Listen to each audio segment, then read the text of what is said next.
Hemshech Ta'alir Leda, page 42, regardez. Donc, le Rav commence son étude sur l'annonce faite par le Premier ministre qui, pour rassurer les Américains, les Européens, qui, au lieu de faire la pression sur le Hamas, ils font la pression sur Israël. En disant, vous comprenez, il n'y aura jamais de paix tant qu'il n'y aura pas une terre pour deux États. Vous connaissez la musique. Ils n'ont jamais demandé une terre pour deux États aux 57 pays arabo-musulmans. Ils n'ont jamais demandé une terre pour deux États au Vatican ou à la Mecque. Ah, mais à Jérusalem et à la terre d'Israël, oui. Ils sont tellement ridicules dans leur maladresse et dans leur aveuglement idéologique. Ils ne se rendent même pas compte eux-mêmes à quel point ils sont pourris jusqu'à la moelle, tous ces gens-là. Et quand je dis tous ces gens-là, j'inclus non seulement les juifs et les non-juifs qui pensent comme ça, qui croient qu'il y aura une paix avec une seule terre et deux États. Il n'y aura jamais de paix avec deux États, puisque l'un des deux pseudo-États n'aurait d'existence que dans un seul et unique but qui, en plus, est déjà annoncé et avoué, celui de détruire l'autre. Donc il faut vraiment être antisémite pour demander une terre pour deux États. C'est tellement flagrant, c'est tellement évident. Tout ce qu'Israël, de droite comme de gauche, ils n'ont pas fait pour démontrer aux nations qu'ils étaient prêts à la paix. Ils ont concédé, concession sur concession, territoire sur territoire. Ils ont même viré des Juifs qui avaient été installés par l'État d'Israël. Ils les ont virés pour dire, voilà, regardez, on vous prouve que... Et ils ont eu, pendant plus de 20 ans, ils ont eu quasiment une autonomie dans pratiquement tout. Et en plus, avec l'aide des Européens, des Américains et même des Israéliens. Et qu'est-ce qu'ils se sont servis de cette aide? Pour quoi faire? Pour monter une armée de terroristes, de criminels depuis l'enfance. Une armée d'enfants à qui on enseigne avec des ours comment égorger un juif. Tout le monde sait ça, mais tout le monde est au courant de cela. Il faut continuer à lutter. Vous comprenez que devant un tel mensonge, les arguments ne servent à rien. Quand quelqu'un n'a pas envie d'entendre, ça ne sert à rien. Donc, quand plus aucun argument ne sert à rien, qu'est-ce qui reste? La guerre. La guerre, c'est le résultat de leur attitude de mensonge. La guerre, c'est la seule réponse à ce que eux-mêmes ont provoqué, ont donné naissance. Ce monstre qui s'appelle soi-disant la cause palestinienne. Alors regardez qu'est-ce qu'il dit. Valo, koltino kishalou betsedek, n'importe quel enfant, n'importe quel gamin poserait la question et avec justice ou justesse. Comment après qu'il y ait eu du sang versé d'une manière aussi terrifiante que celle qui s'est passée pour Simchat Torah, Adaino mevinim, on n'a toujours pas compris qu'il faut raser la bande de Gaza telle que nous l'avons aujourd'hui, et construire à sa place Yehudit, c'est-à-dire une ville remplie de millions de résidents qui soient fiers de leur judéité. C'est ça la solution. C'est pas d'augmenter le nombre d'ennemis, c'est au contraire d'augmenter le nombre de juifs qui sont amoureux de leur Dieu, de leur terre et de leur Torah et de leur peuple. Va'ani, et dit le Rav Yosef, Va'ani Amevougar, moi qui suis évidemment déjà un peu plus âgé, Amevougar Ksat. Je parle le cousin en question, il a plus de 70 ans. Hein. Sheroe Acharei Yovel Shanim. Moi qui peux vous dire les choses telles que je les analyse après 50 ans. De quel 50 ans il parle? Parce qu'il y a 50 ans, figurez-vous, quasiment jour pour jour, il y a une autre guerre connue qui s'appelle la guerre de Yom Kippour. Vous savez ça? En 1973. En 5774. Et donc quasiment 50 ans, presque jour pour jour, puisque là c'est Yom Kippour, là c'est Simchat Torah. C'est presque jour pour jour. 50 ans après Yom Kippour, il y a la guerre de Simchat Torah. Et moi qui ai connu ça, dont je peux dire qu'on est en train de revivre d'une certaine manière une sorte de guerre de Yom Kippour bis. Bechava, Mechama, Tzdadim, Afridim, et ceux de différents points de vue terrifiants. Maintenant, je comprends. Sous-entendu, 50 ans après, avec le recul de mes 50 années d'expérience et d'analyse, je comprends quoi?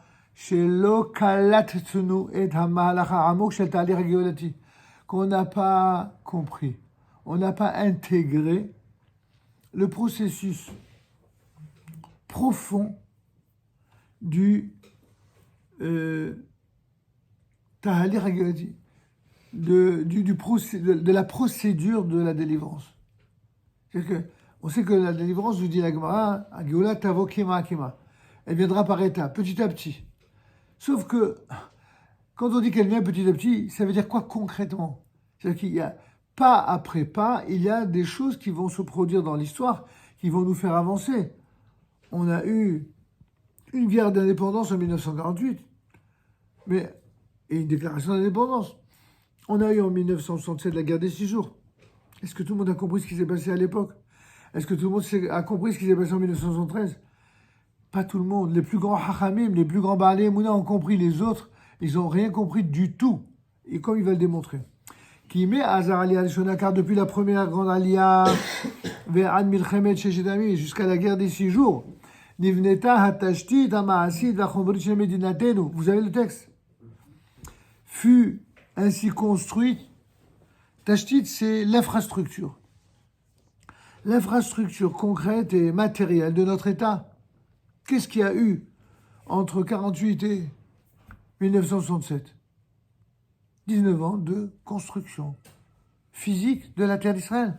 On avait Amechina et Boach Elofadam al-Khodam Eshirit, qui était là pour préparer la venue de l'apparition du royaume de Dieu, c'est-à-dire du royaume messianique, comme cela nous est enseigné dans tous les livres du Tanakh. Nivnu Yishuvim Bimkom Abidba. Il y a des Yishuvim qui ont été construits à la place du désert. Nisla Lokvishim. Des routes ont été construites. Nikleta Aliad Millionim. Il y a des millions de Juifs qui ont été,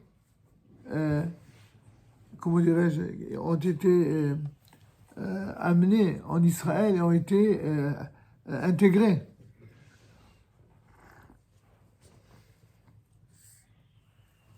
Je dis toujours pour Yom HaAtzmaut que il y a des gens, lorsqu'ils voient qu'une maison brûle et qu'il y a un cadre qui n'a pas brûlé, ils disent « Ah, c'est un miracle !» Ou des tefilines, ils ne brûlent pas. « Ah, c'est un miracle !» Mais 8 millions de Juifs qui montent en Israël, ça, c'est pas un miracle. C'est pour ça qu'ils font pas Yom HaAtzmaut. Vous voyez un petit peu la logique humaine, comment qu'elle est.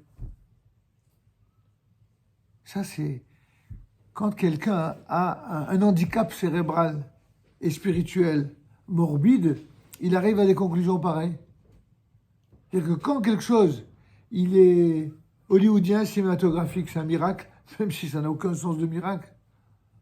Mais quand quelque chose est véritablement miraculeux, c'est ce que dit la Gemara, qu'à la fin des temps, la Géoula, même si elle se fera évidemment en plusieurs étapes, eh bien, elle sera beaucoup plus monumentale au point que la première Géoula, celle que l'on célèbre à Pessah, elle deviendra secondaire. Non pas qu'elle n'aura aucune valeur, mais elle deviendra secondaire. Pourquoi elle deviendra secondaire?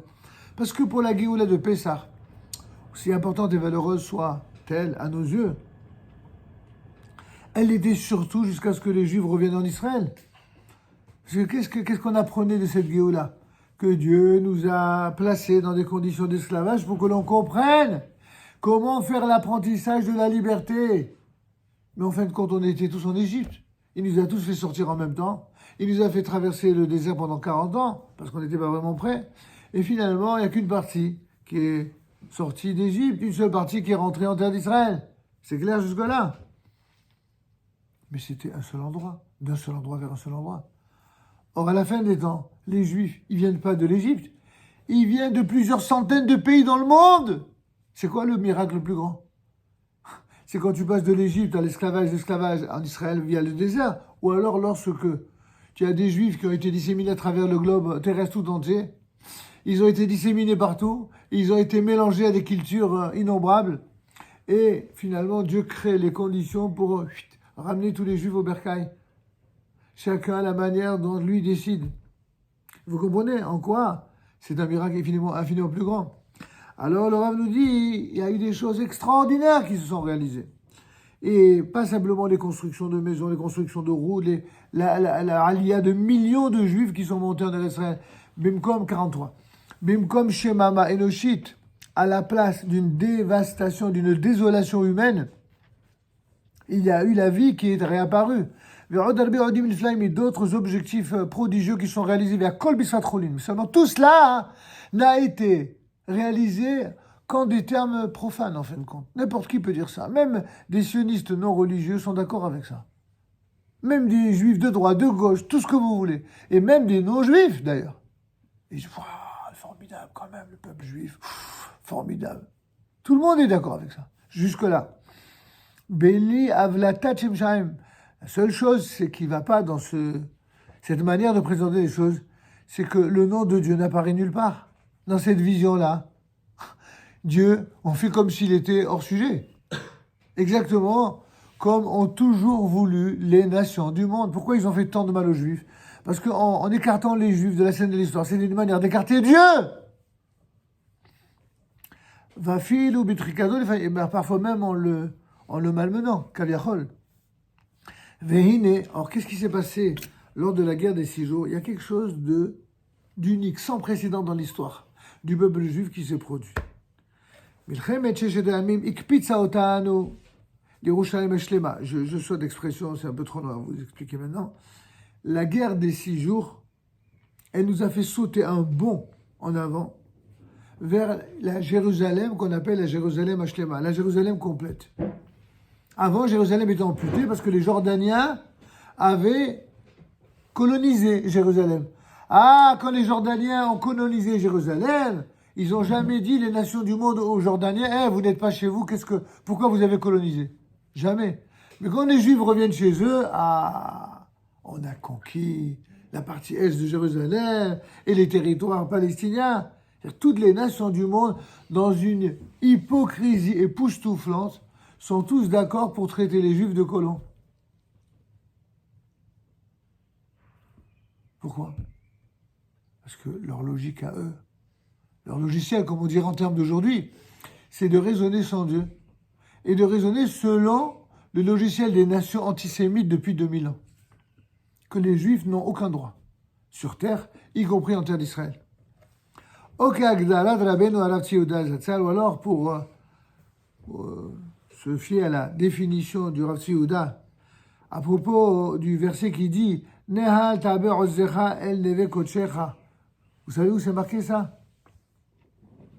Dans la Shira que vous récitez tous les matins. Dans la Zéché Moshe, exactement. Nehal taber ozzecha. Tu as dirigé par ta puissance, il s'agit de la puissance de la guerre, el neve kodshecha, vers la splendeur, la beauté de ta sainteté. Ça veut dire que ça fait référence au retour des Juifs à Jérusalem. La récupération de quoi? Du temple. Au moins ce qu'il en restait, c'est-à-dire le Kotel HaMa'alavi. Pendant des siècles et des siècles. Chaque fois que des goïms se sont installés en Israël, que ce soit les chrétiens, que ce soit les musulmans, que ce soit les mamelouks, les anglais, les Ahbouba, tous, à chaque fois, la première chose qu'ils faisaient, interdire aux Juifs l'accès du temple. Vous avez compris pourquoi c'est seulement le peuple d'Israël qui peut être souverain sur cette terre? Parce que seul lui est capable de faire du bien aux autres en étant chez lui. Les autres, quand ils sont chez nous, ils ne s'en servent que pour nous faire du mal. Même s'ils disent le contraire. Parce que il s'agit évidemment ce que Dieu a fait comme miracle en faveur de son peuple pour le Yom Yerushalayim, pour ce jour-là magnifique, la réunification de Jérusalem le 28 Iyar. Eh bien, c'est Tafka de nous redonner la possibilité à nouveau de retourner vers notre temple, ou au moins ce qu'il en reste, c'est-à-dire le Kotel HaMa'alavi. Beotam Ayamim, en ces jours-là, Kulam Samchou Alze, tout le monde se réjouissait de quoi? Chez Medinat Israël que la terre d'Israël n'a pas été complètement effacée. Vous imaginez? Ceux qui étaient de gauche comme ceux qui étaient de droite. Ceux qui voyaient l'État d'Israël comme un refuge et ceux qui voyaient l'État d'Israël comme le lieu où on devait avoir une force de frappe, une indépendance, ils ont tellement eu peur de ce qui s'est passé pendant la guerre des 6 jours que le simple fait de ne pas avoir été massacrés, pour eux, c'était une victoire. Ils n'ont même pas vu ces Hachamim, que l'avancée magnifique, miraculeuse et messianique qui venait de se passer sous leurs yeux, c'était que Dieu leur donnait la possibilité de reprendre les choses en main. Kefi Shechalmo Evenu. Et contrairement aux rêves de nos ennemis depuis l'époque déjà de nous anéantir. Aval Betat Hakara, mais dans un état de surconscience. Dans leur subconscient, hein. Le subconscient de qui? Chez la Manigout Sionite, des décisionnaires sionistes de l'époque, des dirigeants sionistes de l'époque, chez Gadla Ali Sodot Anti-Yehudim. C'est malheureusement, il faut bien l'admettre, et pourtant Dieu sait que ce n'est pas nous qui pourtant exprimons tout notre soutien au sionisme dans ce qu'il a de positif. Et le Kitarav sioniste, il répète à qui veut l'entendre. Les premiers dirigeants de l'État sioniste, c'était des gens qui étaient anti-juifs sur le plan de la Torah. Complètement anti-juifs, personne ne dit le contraire. Il y a que les idiots, un culte qui disent le contraire. Qu'ils soient avec tel kippa ou avec tel kippa. C'était des dirigeants ils avaient d'autres mérites, ils avaient de très grands mérites. Ils avaient des bonnes intentions, comme on va le voir dans un instant. Mais par rapport au judaïsme, ils étaient opposés au judaïsme. Ils ne voulaient pas entendre parler. Pour eux, le judaïsme, c'était comme les Grecs et les Romains avec leur comment on appelle ça, leur mythologie, bravo. Mythologie grecque, mythologie romaine, leur mythologie hébraïque. Par exemple, un type comme Ben Gurion, c'est connu qu'il était, il connaissait, il avait une connaissance encyclopédique du Tanakh, il était très très féru du Tanakh, il connaissait parfaitement, paraît-il, sur le bout des doigts, je ne l'ai pas connu personnellement, mais tout le monde en atteste, donc je veux bien le croire. Il connaissait son Tanakh sur le bout des doigts. Et d'ailleurs, ça lui a conféré une certaine inspiration, malgré tout. Il a aussi fait de bonnes choses, Ben Gurion, il n'a pas que fait des mauvaises choses. Mais quoi qu'il en soit, puisque lui, il considérait le Tanakh comme de la mythologie, dès lors, eh bien, il y a quelque chose qui lui a manqué pour être à la hauteur des attentes divines. Alors, à cause de cette façon anti-juive, dans le sens anti-source juive, dans laquelle ont été grandis idéologiquement certains dirigeants, malheureusement, il y a un frein ontologique terrible qui a été placé sur la nation. Ou alors comme cela l'avait été exprimé d'une manière vraiment parfaite, Moshe Dayan, lorsqu'il a parlé du Kotel Amaravi, vous savez qu'est-ce qu'il a dit en réunion des officiers? Il a dit, qui est-ce qui a besoin de ce Vatican-là? Pendant 2000 ans, les Juifs du monde entier, y compris les grands-parents de Moshe Dayan, ont dit l'an prochain à Jérusalem, et lui, il devient, n'est-ce pas, ministre et chef de guerre de l'État d'Israël, et quand on obtient, après la guerre des 6 jours, le Kotel Amaravi, qu'est-ce qu'il dit? Est-ce que nous, on a besoin de ce Vatican-là? Regardez quel mépris, quel profond mépris.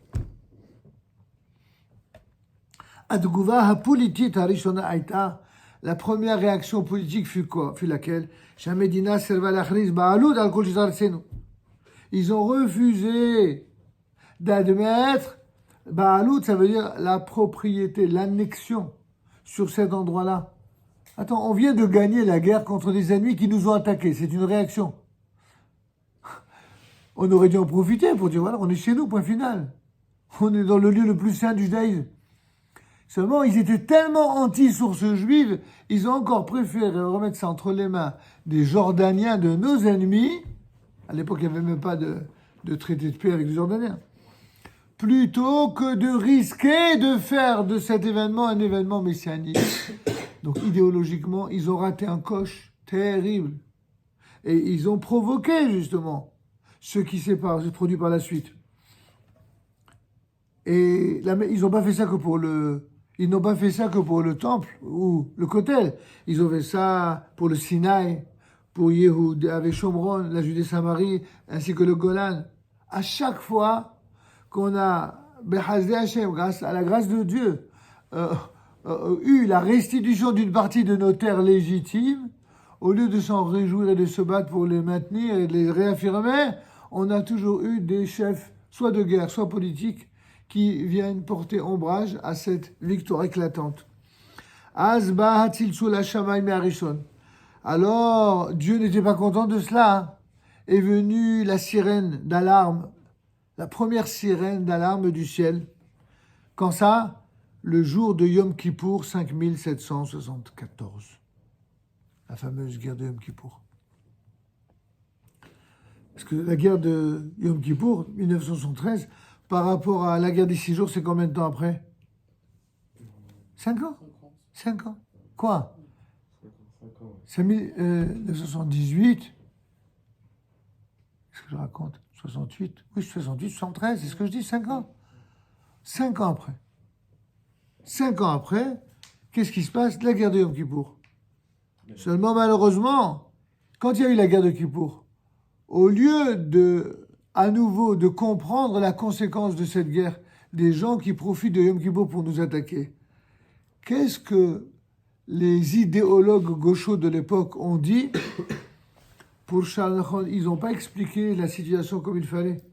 Turgema les Mindika. Au contraire, toujours cette autoflagellation de dire, depuis 1968, quand on a reconquis une partie des territoires, eh bien, on a été atteint d'un syndrome du nationalisme. Et que les gauchos juifs ont mis dans la tête de l'État d'Israël que c'est nous le problème, c'est pas les terroristes, c'est pas ceux qui pendant 2000 ans nous ont massacrés, c'est pas ceux qui ont violé, qui ont tué déjà à l'époque, c'est nous. On aurait dû se laisser faire, on n'aurait surtout pas dû retourner chez nous à la maison. Quand on a un esprit à ce point appauvri, attardé par l'exil et par la souffrance, il ne faut pas s'étonner qu'il y ait des erreurs de jugement. Chez Holid Acharkar Vitur al Sinaï, et ça a eu des conséquences même sur les gens qui étaient les meilleurs de l'État d'Israël. Regardez Begin. Begin, on ne peut pas dire que c'était un gaucho.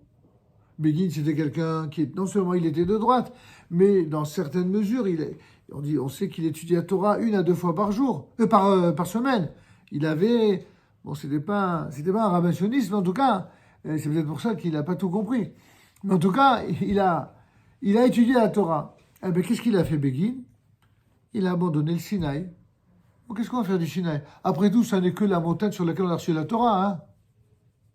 On n'a pas besoin de ça. Donc il a fait le Vitour sur le Sinaï. Ça, c'est Begin. Veyotel un peu plus tard, Vitour al-Azza, Yerecho, Veyouda Veshomron. Il y a eu l'abandon de Gaza, Jéricho, Yehuda Veshomron par Rabin. Moi, je me souviens quand j'étais gamin, j'allais en Israël tous les ans. Et on passait toujours par Gaza. On était même les seuls clients qui achetaient les melons, les pastèques, etc. Ils étaient heureux quand il y avait des juifs qui passaient. Il n'y avait presque rien, il n'y avait personne là-bas. Gaza n'a été rempli de soi-disant Palestiniens que du jour où Rabin a décidé de faire un cadeau inespéré pour les Palestiniens, c'est-à-dire un cheval de Troie, un État dans l'État duquel ils nous ont bombardés avec leur fameux scud pendant des décennies. Être à ce point aveugle, comment est-ce possible pour des grands dirigeants? Et juste après, alors, on a vu Begin qui a donné le Sinaï, Rabin qui a donné Gaza, Yericho, Yehuda Veshomron. Et après, l'Aïdnatkout, le désengagement unilatéral par Sharon, soi-disant qui était le grand chef de guerre. Alors tous ces gens-là, est-ce que vous allez croire qu'ils n'aimaient pas leur peuple? Est-ce que vous allez croire qu'ils n'aimaient pas leur État? Et qu'ils ne voulaient pas la sécurité du peuple? Tous, ils le voulaient. Ils ont un seul problème. C'est qu'ils ont raisonné comme des gauchos ou comme des droitos à l'extrême, mais jamais comme des juifs. Jamais avec la lumière de la Torah. Hayom barur lanu. Aujourd'hui, c'est clair pour un maximum de gens lucides, qui soient de tel ou tel camp, chez Khulshod Atsumot Elu, que ces faiblesses terribles qui ont caractérisé ces chefs d'alors, Noldu mitor hitrokenut atzionut achilonit mikol idealea, et n'ont vu le jour, ces faiblesses, qu'à cause du vide colossal qui a été perpétré par le sionisme laïque, qui a vidé le sionisme de tous ses idéaux les plus élevés. C'est-à-dire que les sionistes de gauche comme de droite, ils ont réussi, en s'éloignant de la Torah, d'enlever même ce qu'ils avaient de meilleur chez les deux. מכיוון שנתקע עצמה ממקור הופעתם מקודש, parce qu'ils ont décidé de s'éloigner et de se déconnecter de Makor, c'est-à-dire de l'origine de son apparition, dans le sens où vous allez me dire, bah, alors, ils sont pas conscients, mais non, ils sont pas conscients. Tout comme ils sont pas conscients que si Dieu a voulu que l'État d'Israël puisse se faire à ce moment-là, c'est pas par hasard, c'est parce que lui, il a décidé. Vous voyez, les gens arrogants, ils croient toujours que c'est grâce à eux que les choses arrivent. Comme un enfant, il a eu sa situation par son père ou par sa mère, peu importe. Et une fois qu'il réussit, il va se vanter. « Ah, je me suis fait tout seul. » Pauvre poire. C'est comme ça que c'est reconnaissant. C'est ton père et ta mère qui t'ont fait tout ce que tu es, et parfois qui t'ont même donné les moyens de réaliser. Et maintenant, tu fais croire que tu t'es fait tout seul. C'est la même chose.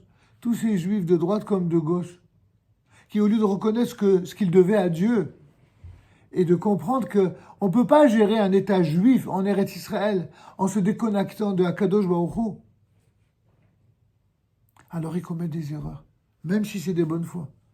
On ne les juge pas mal, on ne dit pas Chas v'Shalom que Gamata, il dit le Rav ici, même maintenant, Ineni Batouach, je suis absolument certain, chez Rosh Mem Shaltenu, que notre Premier ministre, il parle du Premier ministre de l'État d'Israël, Benjamin Netanyahu, ou Rotse Betovat Haoma, bien sûr il recherche le bien de la nation. Lui, il n'a aucun doute là-dessus. Sauf que quoi? Mais il ne pourra jamais résister face aux influences et aux pressions internationales, alors que, contrairement à lui, l'ensemble du peuple, le cœur de la nation, Nizonet, Adain, elle est nourrie encore, Mizichron Kalouch Beyoter, d'un souvenir qui est des plus fragiles. Shel idéalé Tzionut, des idéaux du sionisme. Parce que oui, il faut le dire et le rappeler ici, les idéaux du sionisme, contrairement à ceux qui n'ont rien compris au sionisme depuis le départ au sein de nos frères de Torah, il y avait dans ces idéaux-là, malgré leur vision et leur apparence qui certes n'étaient pas empreintes de Torah, il y avait des éléments sacrés voulus par Dieu, dont le sionisme n'était qu'un véhicule, point final. Dieu, vous savez, quand il décide quelque chose, il décide de le faire comme il veut, quand il veut, au rythme où il veut, avec les intermédiaires qu'il veut, tantôt avec des chapeaux, tantôt avec des kippotes, tantôt de cette couleur, tantôt de celle-là. C'est lui le patron. Et quand viennent des gens, des idéologues, d'ici ou de là, et ils disent non, c'est pas possible que... De quoi je me mêle? Tu vas dire à Dieu comment il doit faire les choses. Oui, finalement, cette arrogance-là, elle n'est pas le propre que des gens de gauche ou de droite, elle est aussi le propre de gens qui parfois parlent au nom de la Torah. Et ça, il nous renvoie à 120 ans en arrière, où on avait des vrais idéalistes sionistes, qui eux au moins, lorsqu'ils parlaient de l'amour d'Eretz Israël, de la construction, de la résurrection nationale sur sa terre, ils y avaient foi, même si ce n'était pas pour des motivations religieuses, ils étaient sincères. Attends, on va terminer bientôt. Attends, Shekibalnu, Makako Adiram Ezazat. Maintenant qu'on a reçu un coup terrible, il fait référence évidemment à l'agression ignoble de Simchat Torah. Yesh la'achriz bekol gadol. Il faut crier, il faut vociférer. Il faut crier à grande voix, très forte. She'atzionut lo tuchal ligror et atzma leshub rumibut. Que le sionisme ne pourra jamais grandir ni se lever à quoi que ce soit. Kol od ilot itchabel itzad hakodesh. Aussi longtemps qu'elle n'acceptera pas de se brancher sur la résurrection du sacré. Il fait référence à une idée qui a été développée longuement dans les Orot HaKodesh du Rav Kook, qui est un des rares rabbins orthodoxes de sa génération, à avoir vu ce que d'autres n'ont pas vu. Et il l'a vu 120 ans, voire même 150 ans avant tout le monde. Nous avons des instruments, nous avons des moyens très performants. Aval, Adelek Hayachid Sheochal Le'afilotam, mais l'énergie, l'âme qui va pouvoir faire fonctionner tous ces éléments qui sont performants. Hu Toratenu Kdosha, c'est notre Torah sacrée. Mais pas n'importe quelle Torah, pas la Torah du Shtetl, pas la Torah d'exil, la Torah d'Israël, à Havana, Géolite, une Torah qui a compris par ses maîtres, les plus grands, qu'on n'est plus en Pologne, en Hongrie, en ce que je sais, moi, en Yougoslavie ou je ne sais où, ou à Vilna. On est en Eretz Israël, on est en Eretz Kodesh. Et que la Torah d'Eretz Israël, c'est pas la même. C'est bien sûr c'est la même dans son essence, mais c'est pas la même sur le plan sociétal.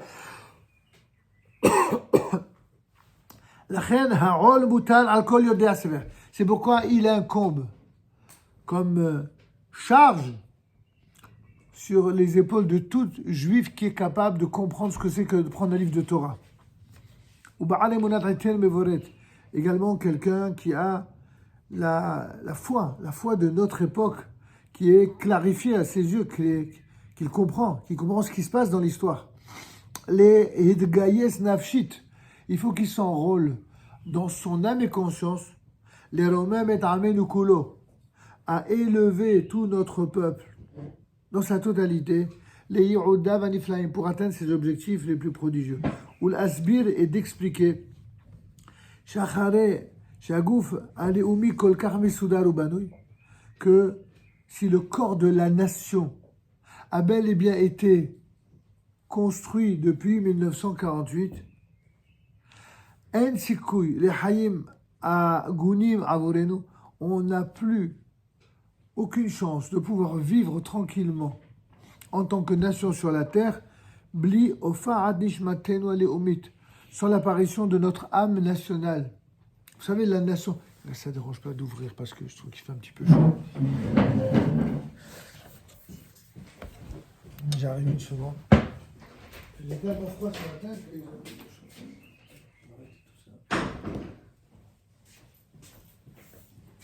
On va terminer ce texte qui est, je trouve, magnifique parce qu'il explique tellement en profondeur des choses dont vous avez peut-être entendu parler, mais peut-être pas traité d'une manière rabbinique, avec des mécorotes. Les mécorotes, évidemment, il faudrait les développer. Alors, dans le cadre de ce shiur, on n'aura peut-être pas le temps de les développer toutes, mais déjà, vous avez dans les Mahamaré Hareaya, les pages 336 à 337, un texte fondamental qui vous est cité en bas, que je vous invite à regarder, c'est Techiyat HaKodesh, la résurrection du sacré. La résurrection du sacré, c'est ce qui, en fin de compte, va attendre le peuple d'Israël en terre d'Israël. C'est-à-dire tout ce qui s'est produit jusqu'à maintenant, que beaucoup de nos frères orthodoxes, que évidemment nous aimons beaucoup, n'ont pas compris. Ils ont juste cru que tout ce qui venait du sionisme, c'était taref. Ils n'ont pas compris qu'il y avait dans le sionisme des bonnes choses et des mauvaises choses. Que les bonnes choses, il fallait les protéger, il fallait les sauvegarder et faire émerger le Kodesh. À l'intérieur, aujourd'hui, Baruch Hashem, de plus en plus de Haredim, d'orthodoxes, on fait tchouva sur ça. Ils comprennent. Il leur a fallu 50 ans ou 75 ans pour certains pour le comprendre. Mais Baruch Hashem, ils comprennent. Il y a de moins en moins d'orthodoxes qui sont, j'allais dire, stupidement antisionistes. Il y a encore des questions qui restent en suspens, qu'il faut discuter, développer. Oui. Et comment on fait la distinction entre les bonnes choses et les mauvaises choses chez nous? En étudiant. C'est ce que fait le Rav Kook. Le Rav Kook, quand il a écrit, vous avez, depuis à peine un an ou deux, une nouvelle version complète des Orot du Rav Kook en 10 volumes, à part d'autres livres. C'est pareil, on les a tous ici. Et en fait, il embrasse toute la Torah. Mais toute la Torah avec une lumière qui est celle de la société moderne, fidèle, totalement fidèle à la Torah. Sauf que certains se sont habitués à croire et à faire croire que pour être totalement fidèle à la Torah, il fallait s'enfermer à la yeshiva, au kollel ou dans un parti politique orthodoxe, exactement comme autrefois, ils s'enfermaient dans le ghetto par rapport au monde goy. En fait, ils traitent les sionistes comme des goyim. Ben, si tu traites les juifs de goyim, à la longue, forcément, ils vont te haïr et ça va faire augmenter la haine jusqu'à ce qu'on ait des stupides gauchistes qui deviennent antisémites. C'est-à-dire que dans les deux cas, il y a des extrémistes. Et ces extrémistes, ils génèrent d'autres extrémistes. Et pourquoi Dieu, il veille à ce que ces extrémistes soient là? Tout simplement pour faire taire les extrémistes d'en face. Ils sont aussi nécessaires l'un et l'autre. Mais la vérité, c'est que le juste milieu, c'est ni les extrémistes de là, ni de là. Baruch Hashem, dans le monde orthodoxe, il y a des gens absolument merveilleux, sont probablement majoritaires, et de plus en plus. Oui, de plus en plus. Dans le monde orthodoxe, il y a des gens formidables. Les caricatures de ces orthodoxes antisionistes ridicules et stupides, moi, je les ai connus. Hein. Dans mon enfance, j'ai connu même que ça. Alors, Hachem, aujourd'hui, c'est un autre monde. Les seuls qui sont aussi bêtes que ça, c'est les Français qui font leur aliyah. Les Français qui font leur aliyah, en général, ils ont été accaparés dans certaines yeshivot où on continue à leur enseigner comme ils ont enseigné. Ils n'ont pas fait de progrès. Bon. Et ceux qui ont eu la chance d'étudier avec une Torah d'Israël, alors ils raisonnent un peu plus intelligemment. Mais même ceux-là, ils sont pas... Il vaut mieux qu'ils raisonnent même de manière incomplète, mais dans la Torah, plutôt que dans le gauchisme, c'est clair. Sauf qu'il faut qu'ils comprennent que la vérité, depuis la nuit des temps et depuis la Gemara, elle est arrivée qu'entre des gens qui acceptaient de se parler, même s'ils n'étaient pas d'accord. On n'a jamais vu un Tana de la Mishnah ou un Amora de la Gemara qui, parce qu'il n'était pas d'accord avec un de ses bar plukta, de dire « Tikadapi Kaires ». Tu dis ça d'un libéral qui veut changer la Torah, je comprends. Mais tu dis ça de quelqu'un simplement parce qu'il ne pense pas comme toi. C'est pas très mature d'être comme ça. Ça va changer. Aujourd'hui, il y a beaucoup de gens qui sont en 30, vraiment. Il y a de plus en plus, à tous les échelons. Et ceux qui ne veulent pas qu'il y ait une entente, c'est parce que, pour toujours pour les mêmes raisons politiques, ils veulent le pouvoir à eux seuls, ils ne veulent pas le partager. Mais oui. Non, je croyais que tu voulais poser une question. Alors, on termine, vous voulez bien? Donc, Yud'im anu kulanu shemekor chaim hakodesh. Nous savons, c'est le Rav qui est cité ici, c'est le Rav Kook, alav shalom, par le Rav Yosef Zini. Il cite le Rav Kook dans Ma'amarei Hariaya. Il dit, nous savons que l'origine de notre vie, l'origine réelle de notre vie, c'est le sacré, exactement comme l'origine de la vie d'un être humain, c'est l'âme divine. Un corps humain. Vous savez très bien que lorsque le corps humain, il est malade, il vieillit, et que les forces amenuisent, eh bien, il finit par retourner à la terre de là où il a été conçu. Et la seule chose qui reste en vie, c'est quoi? C'est l'âme. Donc la seule chose qui est vivante avant, pendant et après, c'est quoi? C'est l'âme. La même chose. L'âme de la nation, c'est le Kodesh. L'âme de la nation d'Israël, c'est le Kodesh. Et c'est là où commettent l'erreur certains de nos frères juifs de gauche, de croire que l'État d'Israël, ça doit être un État goy. Ça ne peut pas être un État goy. Ça ne peut pas être un État démocratique dans le sens des Grecs. C'est-à-dire que ce qui est décidé, c'est selon les modes de raisonnement de quelle nation? De ceux qui ont toujours voulu éradiquer le judaïsme. C'est quoi les Grecs pour Hanouka? Quand vous allumez les Hanoukiot, qu'est-ce que vous a appris à l'école juive, à la Yeshiva? On vous a appris que les Grecs, ils voulaient nous empêcher l'abattage rituel, le Shabbat, la Kashrut, la Brit Mila, Nachonolo. Ne vous inquiétez pas, ça va revenir.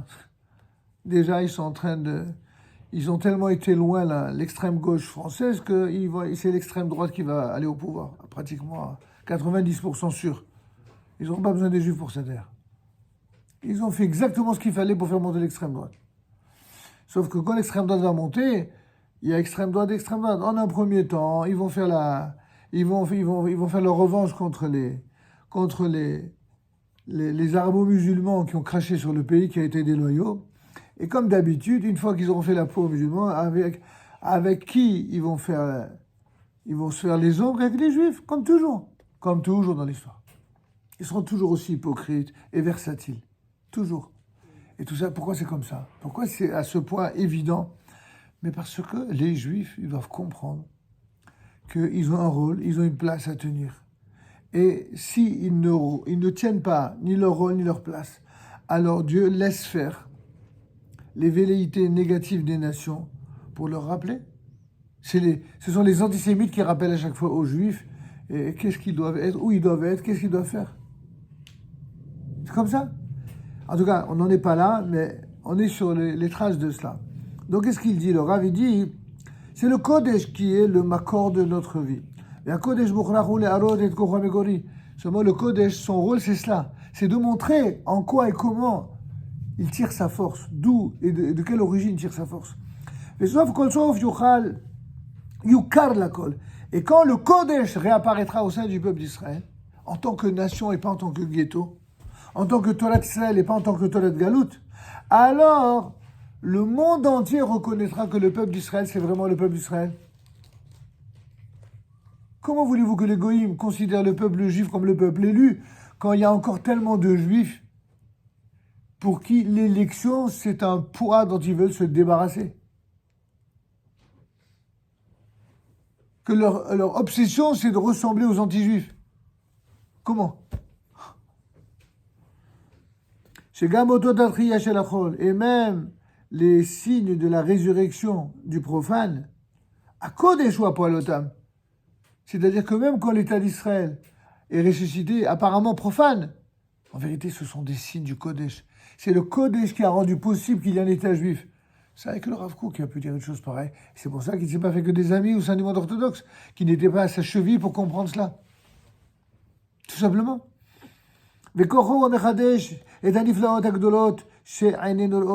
Et c'est aussi la force du Kodesh, même si certains ne le voient toujours pas, qui arrive à réaliser des prodiges aussi grands que nos yeux voient.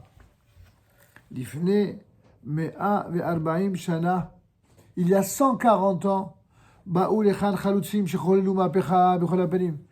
y a des chalutzim, ça veut dire des... comment on appelle ça déjà en français? Les premiers, les pionniers, bravo. Les pionniers. Donc, Colomb, c'est la chaîne de nos ennemis. Les premiers pionniers. Les chalutzim, c'est les pionniers. Il y a 140 ans, les premiers pionniers, ça veut dire les premiers qui ont construit le pays, ils ont réalisé une ma'apecha, une révolution dans tous les domaines, aussi bien physique que autres sur le plan de la terre qui était pourtant abandonnée.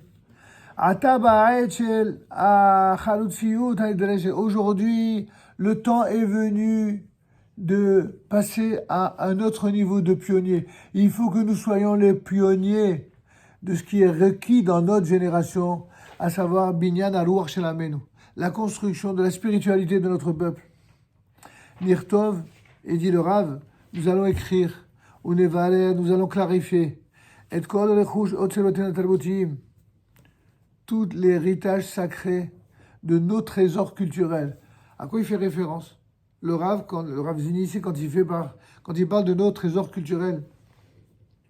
Quand je vois des philosophes juifs là, en France ou ailleurs, toute la journée, ils parlent de Rousseau, et ils parlent de Robespierre, et ils parlent de Montaigne, mais ils ne parlent pas ni de Rabbi Akiba, ni de Rabbi Yosef Galili, rien du tout, ils connaissent rien du tout. Dans le meilleur des cas, certains, ils seraient sur le retard, ils se réveillent, ils disent qu'il y a un génie du judaïsme. Ils reconnaissent qu'il y a un génie du judaïsme. C'est ça. Mais quelles leçons ils en tirent? Rien du tout, ils comprennent rien. Ou alors tellement lentement, avec tellement de retard. Et surtout, ils ne disent jamais qu'ils se sont trompés. C'est pour ça d'ailleurs qu'ils continuent de se tromper. C'est le baba de tout pédagogue. Quand tu enseignes la Torah à un enfant, tu le reprends. Si tu vois qu'il commence à râler, à souffler, il faut lui dire avec douceur, tu sais mon fils, si je te reprends, c'est parce que je veux que tu retiennes, non pas ta faute, mais que tu retiennes la correction. Donc tu vas répéter 3 fois, une fois corrigé, et quand tu reconnaîtras ta faute en l'ayant corrigé 3 fois, tu ne feras plus la faute. C'est le baba que nous, on nous a enseigné quand on avait 6 ans. C'est ce que j'enseigne à tous mes élèves. Tu veux ne plus refaire une faute, tu corriges 3 fois juste. Si tu es feignant, que tu ne veux pas corriger 3 fois, puisque Tlata avec Chazaka, tu veux prendre un raccourci. Ah, c'est bon, j'ai compris. Tu vas refaire la faute. C'est la même chose d'un point de vue idéologique. Il y a des gens, ils se sont toute leur vie plantés, idéologiquement. Mais ils sont trop orgueilleux pour reconnaître qu'ils se sont plantés. C'est toujours les autres qui sont plantés, c'était pas eux. Alors ils vont vous expliquer, ils vont vous endormir avec leur idéologie en disant « Ah non, non, non, c'est eux qui se sont trompés, c'est pas nous. » Non, non. Les autres se sont trompés, ça depuis le début. Mais c'est eux qui se sont trompés dans l'analyse. Alors que pour terminer, c'est la conclusion de notre texte. Au Mirishme Marchevotai et de toutes les notes qui sont l'expression de mes pensées, Sheit Kabe Suladarim, que Hachem fasse que ces notes se réunissent en Adarim, en troupeaux. Vous savez qu'est-ce que ça veut dire les troupeaux? Il y a marqué dans la Gemara de Sanhedrin que à la fin des temps, que la vérité sera manquante. Ça veut dire quoi? Elle sera des troupeaux, des troupeaux. En termes d'aujourd'hui, ça veut dire qu'elle sera des idéologies, des propagandes politiques, des partis politiques. À la fin des temps, on verra quand. Des dizaines de partis politiques à la Knesset. D'accord? Et chacun, et même chose dans le monde de la Torah, chacun étant persuadé que c'est son rabbi, que c'est son rav. Et l'unité, elle va se faire lorsqu'on va repérer la lumière qu'il y a dans chaque Aéder, dans chaque force vive de la nation d'Israël. Et c'est ce qu'il dit le Rav ici par une très belle image. Il dit toutes ces choses que j'ai écrites, qui sont le reflet de mes pensées, qu'Hachem fasse qu'elles se réunissent en troupeaux. Il kechu ototai, et que ces troupeaux viennent réunir toutes mes lettres, tous mes signes, tous les signes dont je me sers pour écrire. Vehayu les mamarim, qu'ils deviennent des brochures.